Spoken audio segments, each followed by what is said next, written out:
A'udzubillahi minasyaitonirrajim. Bismillahirrahmanirrahim. Uhilla. Uhilla ni maksudnya telah dihalalkan.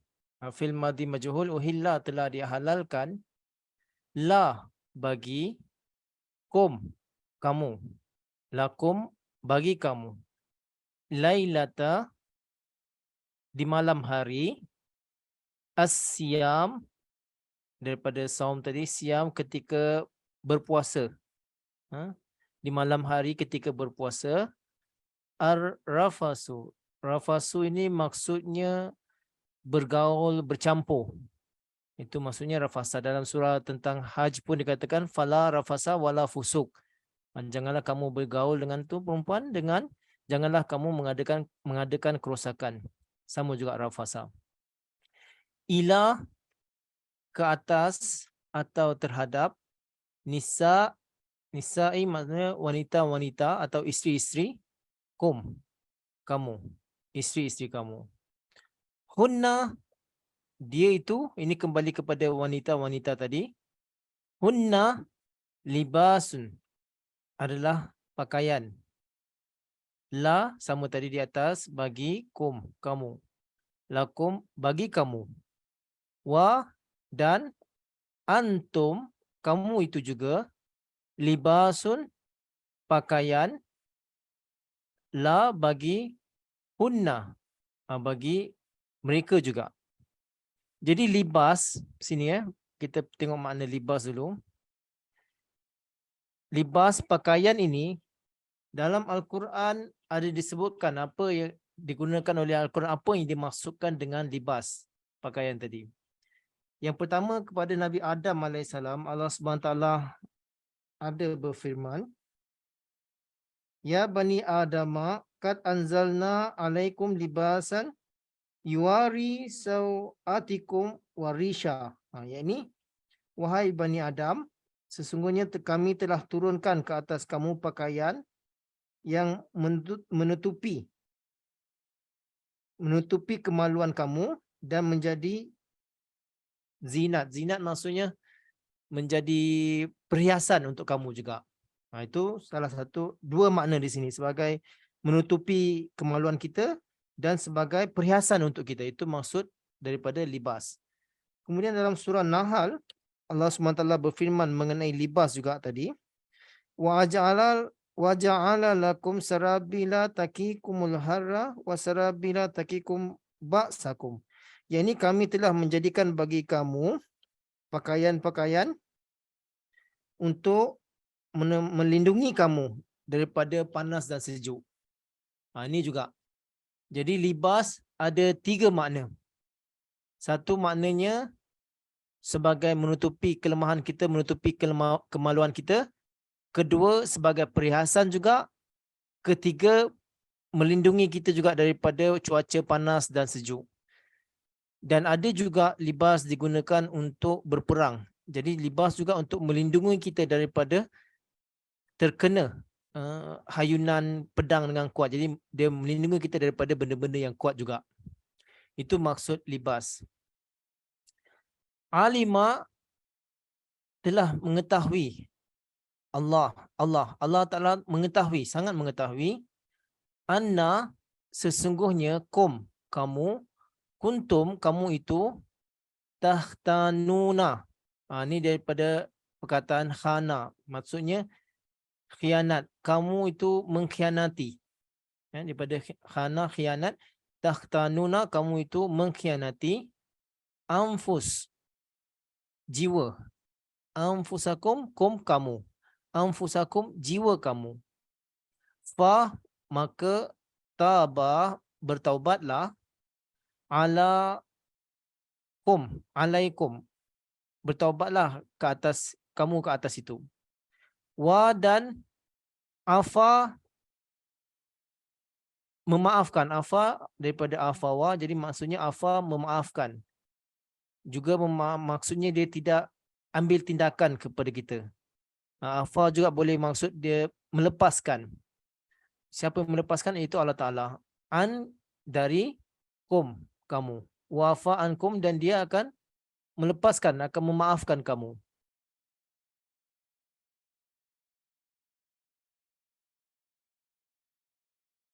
Fa maka al-ana maka sekarang ini. Al-an maknanya sekarang ini, ketika ini. Bashiru bashiru ini maksudnya bergaul juga, maksudnya bersatu juga. Hunna dengan mereka tadi, isteri-isteri tadi. Wabtaghu wa dan ibtaghu maksudnya jamak ni daripada ibtagha, mencari. Kamu mencari ma apa-apa kataba yang telah dituliskan, yang telah ditetapkan. Kataballahu maksudnya di sini Allah Taala telah tetapkan. Ya, kita pun dah baca sebelum ni, kutiba alaikumusiyam, telah diwajibkan ke atas kamu berpuasa. Jadi di situ maksudnya telah tercatat, telah tertulis. Tapi ayat ini telah maksudnya lebih telah ditetapkan. Allah Taala telah menetapkan. Kataballahu lakum, bagi kamu. Allah Taala telah menetapkan bagi kamu. Wa dan kulu, nafil amar daripada akala. Kulu kamu jamak. Kulu kamu makanlah. Wa dan ishrabu kamu minumlah. Hatta sehingga yatabayyana. Tabayyan maksudnya jelas. Yatabayyana supaya ianya menjadi jelas. La bagi lakum, bagi kamu. Ni kita dah belajar banyak kali. Lakum al-khaytu, khaytu maknanya benang. Al-khaytul abyadu menjadi putih. Min dari al-khayti dari benang. Al-aswad. Al-aswad maknanya hitam. Tadi al-khaytu abyadu benang yang putih menjadi dari al-khaytil aswadi benang yang hitam. Ini saya akan terangkan nanti dari penafsiran nanti. Min dari atau ketika al-fajri, ketika fajar. Ketika fajar menyingsing. Summa kemudian atimmu. Atimmu maksudnya habiskanlah atau sempurnakanlah.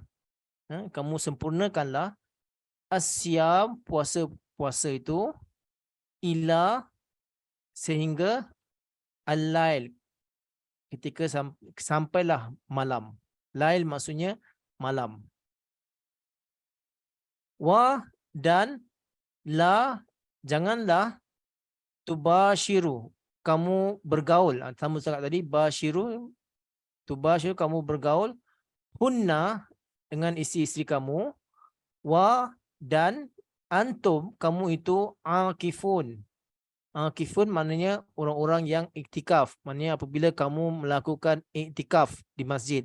Diterangkan lagi di sini, terjelaskan.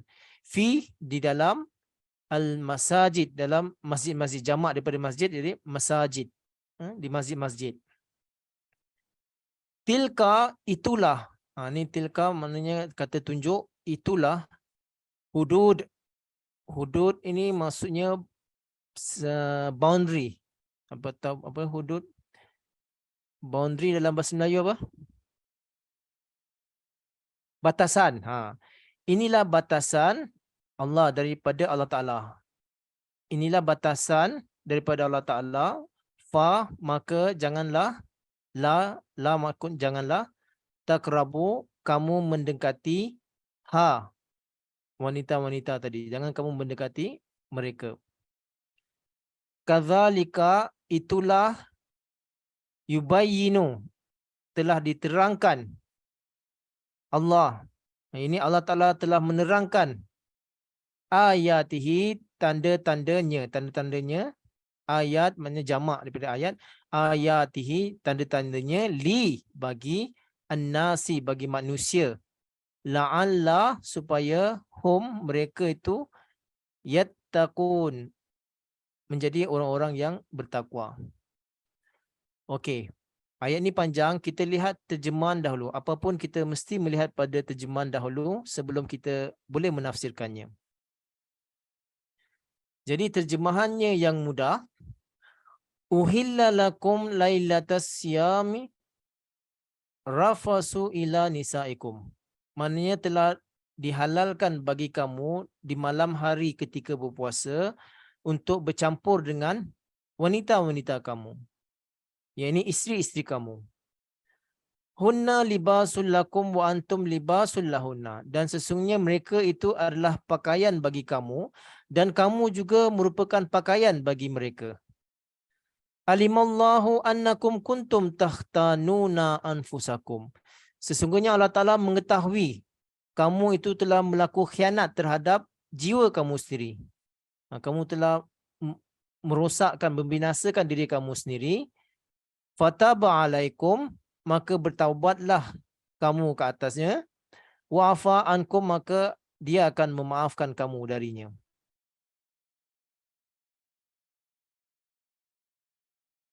Fal'ana bashiruhunna wabtaghu ma kataballahu lakum.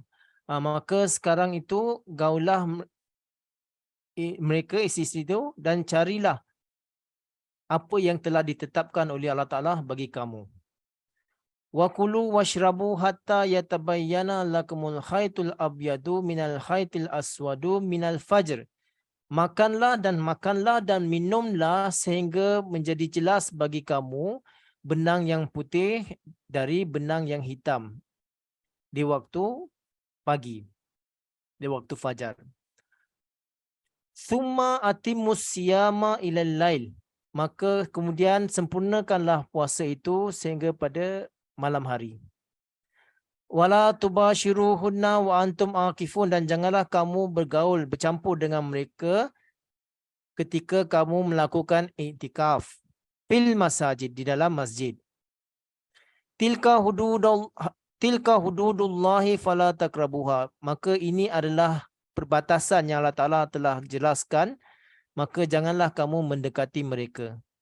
Kazalika yubayyinullahu ayatihi linnasi la'allahum yattaqun. Demikian Allah Ta'ala telah menjelaskan tanda-tandanya bagi manusia supaya mereka menjadi orang-orang yang bertakwa. Jadi kita lihat penafsiran ringkasnya juga.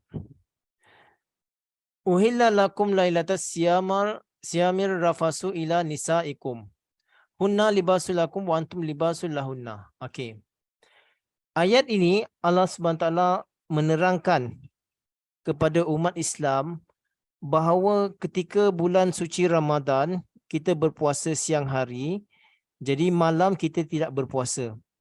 Dan kita masih boleh melayan, mendekati isteri-isteri kita. Jadi isteri-isteri kita ini digambarkan oleh Allah Subhanahu Wa Taala di sini sebagai libas, sebagai pakaian. Tadi dari segi makna tadi saya dah terangkan, pakaian itu ada 3 makna. Satu, sebagai menutupi kelemahan kita, kemaluan kita. Kedua, sebagai perhiasan untuk kita. Dan ketiga, menutupi kita, memelihara kita daripada cuaca panas ataupun sejuk. Itu maksudnya libas. Jadi demikianlah bahawa setiap pasangan menginginkan supaya di antara mereka pasangan tadi, suami dengan isteri tadi, seperti yang digambarkan dalam Al-Quran ini, seperti pakaian. Bagi pasangan suami, kenapa digambarkan sebagai pakaian? Supaya suami isteri ini dapat melindungi kelemahan masing-masing. Jangan kita mengaibkan kelemahan-kelemahan isteri kepada orang luar. Sama juga si suami, si isteri pun jangan aibkan kelemahan-kelemahan suami kepada orang luar. Kalau dah terjadi seperti itu bukan libas. Jadi libas atau pakaian ini supaya kita menutupi kelemahan kita. Masing-masing kita ada kelemahan. Sama ada isteri ke atau suami ke, kita ada kelemahan. Tapi jangan kita ceritakan kepada orang luar kelemahan-kelemahan isteri kita atau kelemahan-kelemahan suami kita. Tapi ini memang benar, ada terjadi. Kan? Kita tidak tahu apa maksudnya, tapi ada seorang isteri ni dia suka bercerita tentang kelemahan-kelemahan suaminya.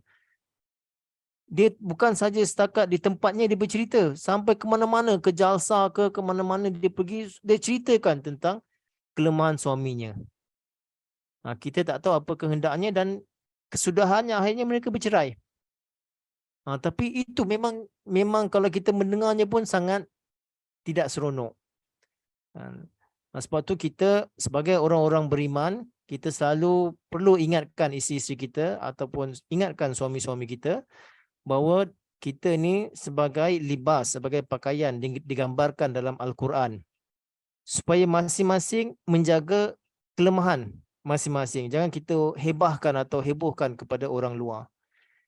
Dan kalau kita faham juga dalam fiqh Ahmadiyah, kalau katalah suami ingin menceraikan isterinya, tanpa memberitahukan kelemahan-kelemahan isterinya pun, dia masih boleh melakukan cerai terhadap isterinya. Tak perlu dia nak hebohkan dia macam ni, dia macam ni, dia macam ni, tak perlu. Dia masih boleh menuntut cerai di mahkamah tanpa memberitahukan kepada hakim kelemahan-kelemahan isterinya. Masih boleh menuntut sebenarnya. Jadi pasangan suami isteri yang terbaik apabila mereka masing-masing menjaga kelemahan masing-masing dan menutupi kelemahan masing-masing.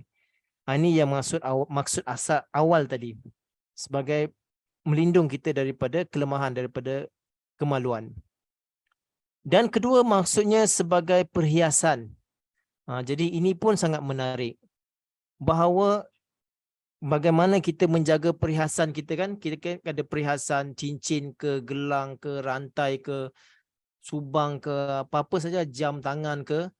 Jadi bagaimana perhiasan kita itu kita selalu memakainya dan kita merasa bangga. Tapi jangan sombong, kita bangga memakainya dan kita selalu mencuci, membersihkannya dan supaya dia perhiasan tu sentiasa kelihatan cantik.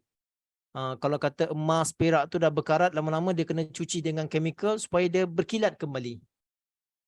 Jadi sama juga pasangan suami isteri tu, baik suami ke, baik isteri ke, dia ibarat seperti perhiasan. Jadi kita harus menjaga isteri-isteri kita supaya dia kelihatan satu kecantikan, kebanggaan untuk kita. Jadi kita ke mana-mana kita bangga bahawa isteri kita ni satu perhiasan untuk kita. Sama juga isteri-isteri pun harus bangga kalau ada suami-suami yang menjaga keterampilan dia, akhlak dia bagus, baik. Jadi dia pun, isteri-isteri pun akan bangga dengan mempunyai suami-suami yang seperti itu. Jadi dia akan menjadi perhiasan untuk kita. Ini yang dikehendaki. Semua kita mengkehendaki seperti itu. Saya tak perlu terlampau detail sangatlah.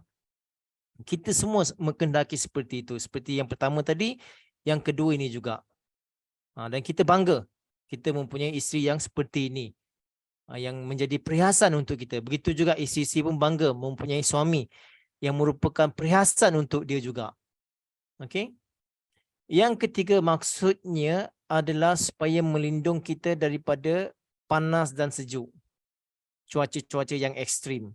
Jadi sama juga, pasangan suami isteri ini harus hidup bahagia walaupun dalam keadaan susah ataupun senang, suka maupun duka, mereka tetap bersama. Mereka harus bersama-sama menghadapi apapun cubaan ataupun dugaan. Mereka kongsikan bersama, meluahkan bersama, berceritakan bersama dan selesaikan bersama-sama. Begitu juga kegembiraan pun mereka kongsikan bersama, raikan bersama dan melayani bersama-sama. Jadi panas dan sejuk itu maksudnya dalam keadaan susah ataupun senang. Jadi kita tetap bersama. Jadi beruntung kalau kita mempunyai isteri-isteri yang sanggup hidup bersama kita, susah payah bersama kita. Kalau dia tak sanggup nak hidup susah payah dengan kita, tak payah. Assalamualaikum je lah. Tapi kalau dia sanggup susah senang bersama dengan kita, kita harus menyambutnya, harus melayannya dengan baik. Okey? Jadi saya lanjutkanlah. Nanti kalau saya panjang nanti berjela-jela pula dalam bab ni. Alimallahu annakum kuntum tahtanuna anfusakum fataba alaikum wa afa ankum. Ni Allah Ta'ala mengetahui sesungguhnya kamu itu telah mengkhianati diri kamu sendiri, maka kamu bertaubatlah atas itu dan dia akan memaafkan kamu.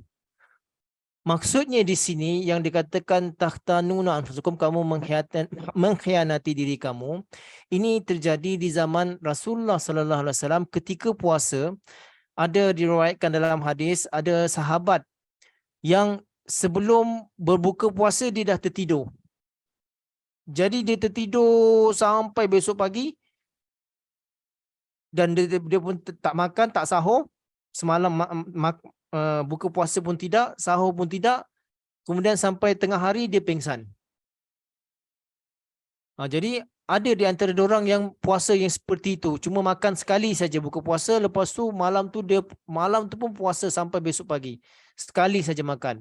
Sebab ini mereka ingatkan puasa itu sama seperti yang dilakukan oleh umat Yahudi. Umat Yahudi puasa seperti itu. Sekali makan jadi satu malam, satu hari mereka tak makan. Kemudian bila malam maghrib tu barulah dia orang makan. Lepas tu tak makan sampai besok pagi, tak ada sahur. Jadi sahabat-sahabat ada yang berbuat seperti itu. Jadi sehingga bukan saja mereka berpuasa, jadi mereka tak layan isterinya. Tak menemani isterinya. Jadi ini yang dilarang oleh Al-Quran. Ini maka Allah Ta'ala uhilla lakum, maknanya dia telah membenarkan, menghalalkan bagi kamu lailatas siam. Sebab yang berlaku, ada mereka yang berpuasa seperti itu. Mereka tak makan, tak minum. Malam pun puasa. Siang pun puasa. Sekali saja makan. Malam pun mereka tak melayan isteri-isterinya. Maka Allah Ta'ala jelaskan bahawa malam pun kamu tak perlu puasa. Boleh mendekati melayani isteri-isteri kamu. Okey? Ini maksudnya yang terjadi. Ini yang terjadi. Kemudian, itu yang dimasukkan tadi. Tahtanuna anfusakum. Kamu mengkhianati diri kamu. Maksudnya mereka menyusahkan diri mereka sendiri. Maka untuk kemudahan mereka Allah Ta'ala membenarkan supaya malam boleh mendekati isteri-isterinya. Fal'ana bashiruhunna wabtaghu ma kataballahu lakum. Maka sekarang ini gaulilah mereka dan carilah apa yang telah ditetapkan oleh Allah SWT. Jadi ada keizinan. Allah Ta'ala mahu memperbaiki kesalahan-kesalahan kita. Sekarang Allah Ta'ala kata izin. Boleh kamu mendekati berkasih sayang dengan isteri pada malam hari. Kemudian wa kulu washrabu hatta yatabayyana lakumul khaytul abyadu minal khaytil aswadu minal fajr. Makanlah dan minumlah sehingga jelas bagi kamu benang putih dengan benang yang hitam di waktu fajar. Okey, jadi bila ayat ini diturunkan pada awalnya, jadi para sahabat, ada di antara sahabat yang memahami bahawa mereka boleh makan dan minum, jadi mereka ambil dua benang tadi, mereka letakkan di bantal. Kemudian dari semasa dia tengok kalau malam gelap, zaman dulu mana ada lampu kan, mereka bergantung pada lampu matahari saja. Jadi kalau maksudnya kalau benang putih itu tak nampak putih lagi, maknanya mereka boleh makan.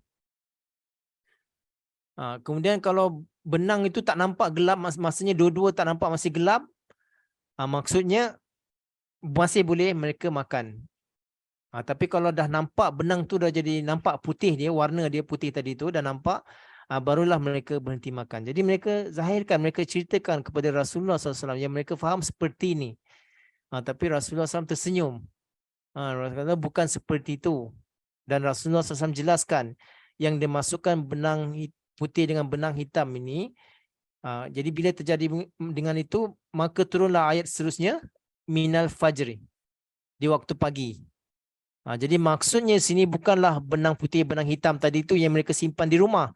Tapi ini berkenaan dengan waktu fajar. Jadi maka disambung ayat ini, abyadu minal khaytil aswadu ini, kemudian disambung ayat ini minal fajar. Dan Rasulullah SAW terangkan bahawa ini menggambarkan apabila malam hari dan masuk subuh, bila matahari dah mula naik dan mula nampak cahaya putih dia, waktu itu kita tak boleh sahur lagi dah. Tak boleh makan minum lagi dah. Tapi sebelum tu kita masih boleh makan minum. Tapi bila dah nampak ada cahaya putih dah naik, kita tidak boleh makan minum lagi. Maknanya dah bermulalah puasa kita pada hari itu. Okey? Thumma atimmus siyama ilal lail. Maka sempurnakanlah puasa kamu itu sehingga malam hari. Jadi malam hari ini ada juga sahabat-sahabat yang dulunya melewat-lewatkan.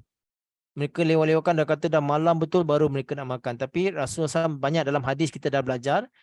Rasulullah SAW dah jelaskan bahawa yang dimasukkan lail di sini malam, apabila sebaik saja matahari terbenam, itu dah kira malam. Sampailah matahari terbit, sepanjang itu dikira malam. Matahari terbenam sehinggalah matahari terbit, waktu itulah malam. Jadi amalan daripada Rasulullah sallallahu alaihi wasallam yang dimasukkan summa atimus siyama ilal laili, bila sebaik saja matahari terbenam dan masuk waktu maghrib, waktu itulah Rasulullah SAW pun menunjukkan contohnya dengan berpuasa berbuka puasa ketika matahari terbenam. Jadi alhamdulillah ni kita dah mudah dan semua menjadi amalan kita di merata-rata sekarang. Sebaik saja matahari terbenam, kita pun berbuka puasa. Tapi sebelum itu, ada di antara sahabat yang sengaja melewat-lewatkan berbuka puasa. Tapi Al-Quran menjelaskan Rasulullah SAW dengan contoh daripada Rasulullah SAW.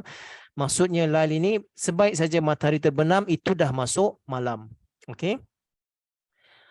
Seterusnya, wala tubashiruhunna wa antum akifun, dan janganlah kamu bergaul atau bercampur dengan isteri-isteri kamu di mana ketika kamu itu sedang iktikaf fil masajid, di masjid-masjid, dalam masjid-masjid. Jadi ayat ini melarang kalau kita pergi ke masjid untuk iktikaf, kita tidak boleh melakukan rafasa tadi, bergaul tadi atau bashirun ini. Kita tidak boleh. Tapi kalau kita tak iktikaf, kita di rumah, walaupun ada orang yang musim iktikaf katalah 10 malam terakhir, kita masih boleh melayani, menggauli isteri-isteri kita. Cuma larangan ini di mana? Fil masajid. Kalau kita melakukan iktikaf di masjid, kita tak boleh berbuat perkara itu. Tilka hududullah fala taqrabuha. Maka ini adalah batasan yang Allah Ta'ala telah jelaskan, maka janganlah kamu menggauli mereka. Jadi ini adalah Allah Ta'ala sebutkan tak boleh. Tapi bukan maksudnya tak boleh berjumpa, tak boleh salam, tak boleh bercakap, masih boleh.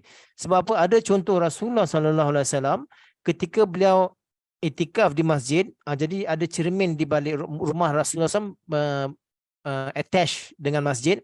Jadi Rasulullah SAW memberikan kepalanya dan Hazrat Aisyah radhiyallahu anha mensisir atau menyikat rambut Rasulullah SAW.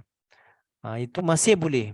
Kalau ada perkara-perkara penting, masih kita boleh bercakap dengan sisi. Yang dilarang adalah rafasa tadi. Fil masajid, dalam masjid. Kazalika yubayyinullahu ayatihi linnasi la'allahum yattaqun. Demikian Allah Ta'ala telah menerangkan tanda-tandanya bagi manusia supaya kamu menjadi orang-orang yang bertakwa.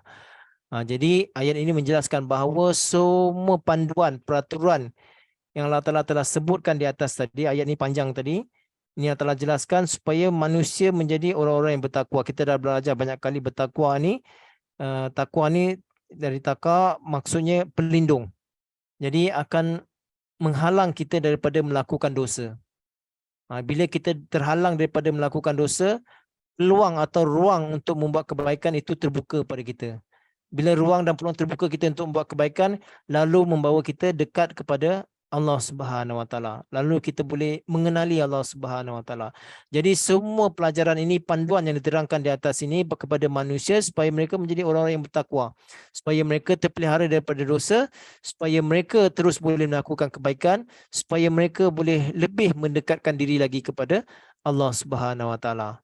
Baiklah tuan-tuan, hari ini untuk ayat dan terjemahan saja dah setengah jam. Baiklah, saya sudahkan pelajaran kita untuk hari ini pada hari ini. Nanti kita akan sambung dalam sesi soal jawab, dan sama juga kalau ada siapa-siapa ingin tambah, silakan. Wabillahi taufiq wal hidayah. Assalamualaikum warahmatullahi wabarakatuh.